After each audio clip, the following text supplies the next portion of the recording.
How to remove the iOS 16 beta from your iPhone if you've installed it before. Hey everybody, this is your solution guy Bimal from the Solution Guide channel, and in today's guide video I will simply show you how you could very easily delete or remove your iOS 16 beta and install the official version of the software. But before we get started, as always, if you are new to our channel, do make sure to leave a like, hit that subscribe button, and without any further ado, let us get started with today's video.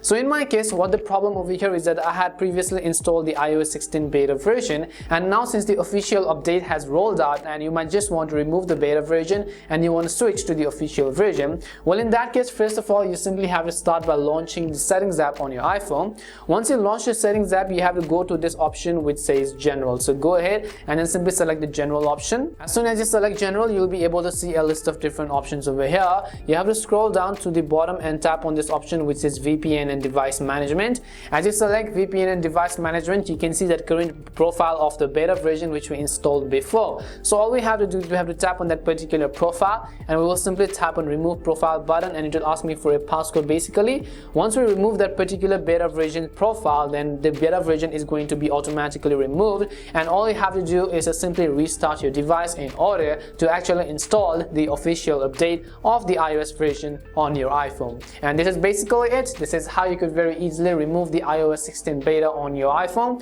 We hope the video was really helpful, and if it did help you, make sure to leave a like and subscribe to the channel. If you have any more questions, queries or doubts, simply also make sure to leave them down below. Thank you very much for watching till the end, and see you soon in our next video.